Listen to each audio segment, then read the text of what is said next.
Hello everyone, welcome back on my YouTube channel. E commerce में आज के lecture में हम लोग डिस्कस करेंगे इम्पैक्ट ऑफ ऑर्गेनाइजेशंस, यानी कि क्या इम्पैक्ट होता है ई कॉमर्स का ऑर्गेनाइजेशंस पे। ठीक है, लास्ट लेक्चर में जो हमने टॉपिक डिस्कस किया था वो था impact of e commerce on direct marketing. ठीक है,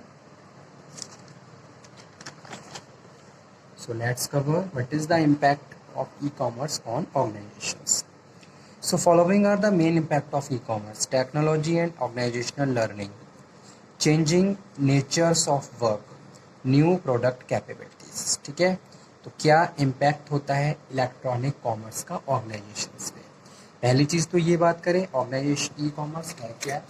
e commerce is the process of buying and selling of goods and services over the internet. Internet पे गुड्स को खरीदना बेचना ही ई कॉमर्स कहलाता है। ठीक है, ई कॉमर्स का क्या मतलब है? ई कॉमर्स का मतलब है अगर आप over the internet with the help of computer applications and the softwares, using the software and selling and buying goods and services, that is known as e-commerce।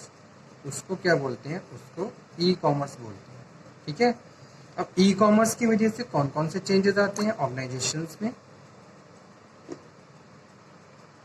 अगर मैं प्रेजेंट टाइम की बात करूं, किस तरीके से बिजनेस पर्सन्स को अपने बिजनेस को चेंज करना होता है और चेंजेस को एक्सेप्ट करना होता है, जो कि हर ऑर्गेनाइजेशन के लिए इम्पॉर्टेंट होते हैं। तो उस पर आ जाइए।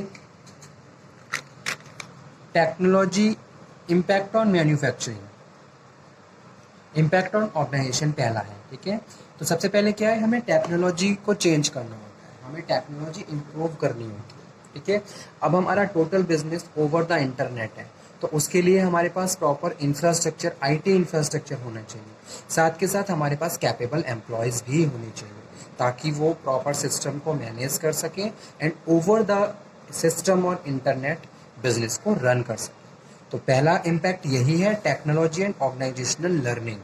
लोगों की लर्निंग बढ़ानी होगी, लोगों को बहुत सारी चीज़ों को लर्न, अगर मैं बिजनेस का कोई भी बिजनेस पर्सन है तो उसको बहुत सारी बेसिक्स इन्फॉर्मेशन रखनी होगी इंटरनेट के बारे में, आईटी के बारे में, इंफॉर्मेशन एंड कम्युनिकेशन टेक्नोलॉजी के बारे में, और आईटी एक्ट के बहुत सारे प्रोविजंस जो कि हमें फॉलो करने होंगे। So that provision must be learn and have knowledge about that। okay, so these are the important thing, as well as we have to change our technology।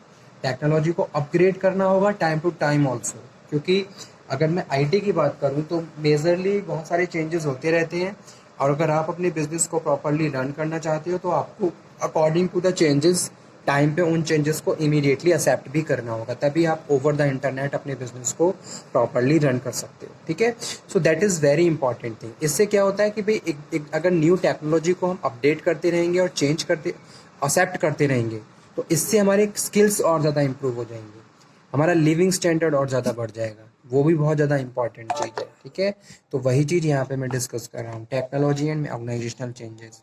Next है changing nature of work. Work है, वो work का जो nature है वो change हो जाएगा totally. ठीक है, अभी हम बहुत ज़्यादा पेपर वर्क करते थे, पहले के टाइम में क्या होता था, सारी चीज़ें फाइल्स मेंटेन होती थी, रिकॉर्ड्स बनाए जाते थे ओवर द पेपर। लेकिन आज के टाइम में क्या हो गया, सारी चीज़ें ओवर द नेट है, इंटरनेट पे। ठीक है, सिस्टम पे है, कंप्यूटर्स पे आप सारे पूरे प्रॉपर बिजनेस को रन करते हो। तो इससे क्या है, जो जो जॉब का जो नेचर है वो भी चेंज हो गया है। ठीक है, रिक्वायरमेंट्स लोगों की चेंज हो गई है, जब आप लोगों को हायर करते हो तो उसी हिसाब से रिक्वायरमेंट्स के हिसाब से लोगों को हायर करते हो। ठीक है, तो वो भी बहुत ज़्यादा इंपॉर्टेंट चीज़ है। और जिस काम को अभी हम बहुत ज़्यादा टाइम कंज्यूम करते थे, उस टाइम को हम बहुत इजीली और बहुत कम टाइम में परफॉर्म कर सकते हैं जॉब को over the system and computer applications. So that's why I am saying impact of organisations, changing nature of work. Next है new product capabilities.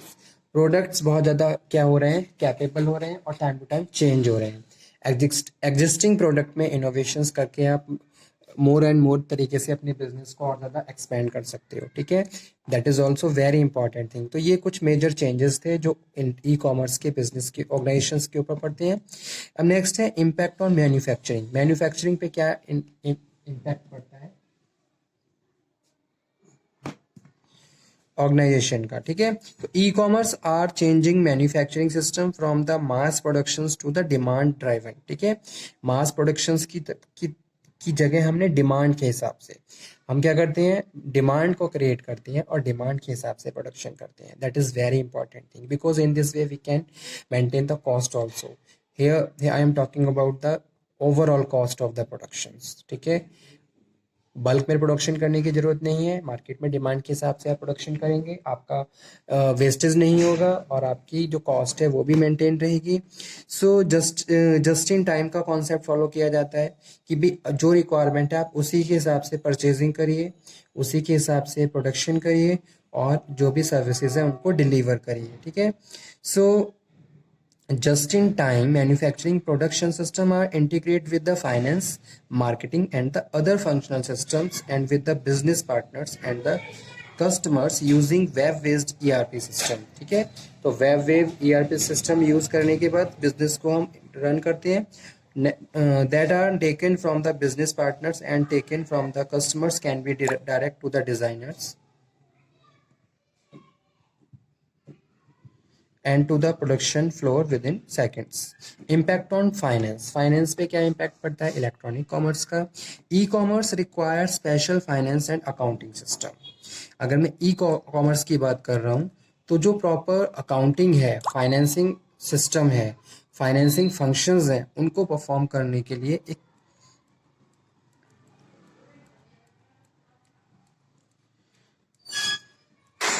Specialise software की रिक्वायरमेंट्स होती है.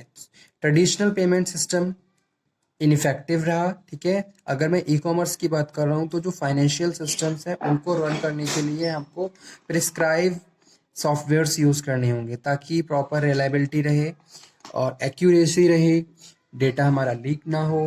तो इस तरीके की प्रैक्टिसेस आपको अपने कस्टमर को प्रोवाइड करनी पड़ेगी. So such as electronic cash और e payment systems you have to provide these kind of services you have to follow and the provide to your customers, so customer facilitate to you and the always stay on your product, because जितनी ज़्यादा आप इस तरीके की services provide करवाएंगे उतना customer आपसे satisfy रहेगा और ज़्यादा फैसिलिटेट रहेगा. ठीक है, so complicated because if involve legal issues and the agreements on the international standards. Next है impact on supply chain management. Cost efficiency. Supply chain management आज के टाइम में बहुत ज़्यादा ही कन्वीनियंट हो गया है. पहले क्या होता था, बहुत ज़्यादा डिले रहती थी, टाइम डिले हो जाती थी, लेकिन आज के टाइम में क्या है, all the paper work on the internet, सारा पेपर वर्क इंटरनेट पे आ गया है. आप कोई भी मैसेज कम्युनिकेट करना चाहें from one place to another, आप इजीली कम्युनिकेट कर सकते हो, डॉक्यूमेंट सेंड कर सकते हो. तो सप्लाई चेन मैनेजमेंट हमारा बहुत ज़्यादा कन्वीनियंट हो गया है. कॉस्ट एफिशिएंसी की बात करें, कॉस्ट कम से कम कॉस्ट में हम ज़्यादा से ज़्यादा आउटपुट या ज़्यादा से ज़्यादा सर्विसेज को अवेल कर सकते हैं. Change in distribution system change हो गया है, कस्टमर ओरिएंटेशन है. ठीक है, तो इस तरीके से बहुत अलग अलग तरीके से इलेक्ट्रॉनिक कॉमर्स ने इम्पैक्ट क्रिएट किया है ऑर्गेनाइजेशंस पे, मैन्युफैक्चरिंग पे, फाइनेंस पे, सप्लाई चेन मैनेजमेंट पे, और सिस्टम को चेंज कर दिया. ट्रेडिशनल मेथड्स के हिसाब से अब हमने अपने आप को चेंज कर लिया और जो इलेक्ट्रॉनिक कॉमर्स की रिक्वायरमेंट है उसी के हिसाब से फंक्शंस को परफॉर्म किया जा रहा है और सिस्टमेटिकली सारी जितने भी जॉब्स हैं उनको परफॉर्म किया जा रहा है. ठीक है, अपडेट किया गया अपने आप को. ठीक है, टेक्नोलॉजी वाइज हमने न्यू टेक्नोलॉजी को एक्सेप्ट किया, डिजिटलाइजेशन को फॉलो किया. ठीक है, तो इस तरीके से एक ग्रेटर इम्पैक्ट पड़ा इलेक्ट्रॉनिक कॉमर्स का हर एरिया पे. जैसे कि आज के टाइम में क्या है, कस्टमर बहुत ज़्यादा एक तरीके से ऑनलाइन शॉपिंग को ज़्यादा प्रेफर करता है. क्यों? क्योंकि कस्टमर क्या है, बहुत ज़्यादा कॉन्शियस है, अपने टाइम के लिए कॉस्ट कॉन्शियस है और अपने मनी के लिए भी कॉन्शियस है. जैसा कि हम जानते हैं कि अगर मैं ऑनलाइन शॉपिंग की बात करूं तो एप्रोप्रिएट प्राइस में आपको बहुत ज़्यादा qualitative goods over the internet मिल जाते हैं. ठीक है, वहीं अगर आपको वो सारी चीज़ें घर बैठे मिल रही हैं तो it is more convenient to your people, because no one want to go here and there and purchase the goods and services, because everyone want relaxation. हर कोई जाता है. ठीक है, वीकेंड्स पे लोगों के पास इतना टाइम नहीं होता है कि भाई वो बाहर जाएं और शॉपिंग करें, वो थोड़ा टाइम अपने लिए भी स्पेंड करना चाहते हैं.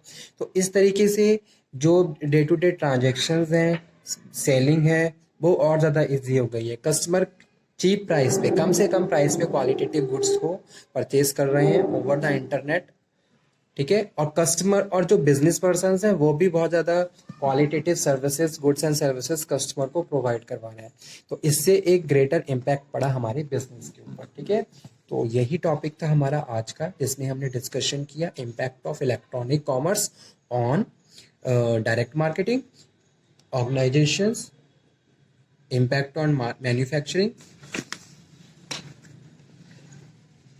impact on finance, or impact on supply chain management. So okay student, thank you very much. If you have any doubt, any query, then you can again discuss. और इसके अलावा किसी भी टॉपिक में कोई डाउट हो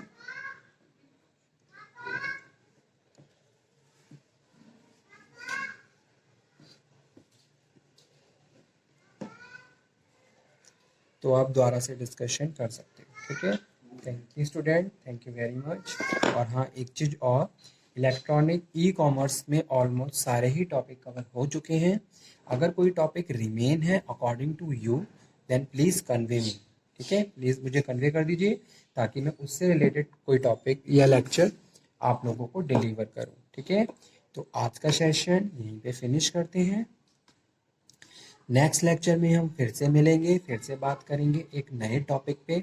अगर आपकी कोई रिक्वायरमेंट हो, आप कोई टॉपिक पूछना चाहते हो, तो प्लीज़ मुझे शाम तक कन्वे कर दीजिए ताकि मैं उससे रिलेटेड एक लेक्चर मैं प्रिपेयर करके, यानी कि लिख के, क्योंकि रिटन कंटेंट क्या है, नेसेसरी है हम लोगों के लिए, कि भाई आप लोगों को नोट्स के लिए कन्वीनियंस है, तो मैं आप लोगों तक पहुँचा पाऊँ और डिलीवर कर पाऊँ।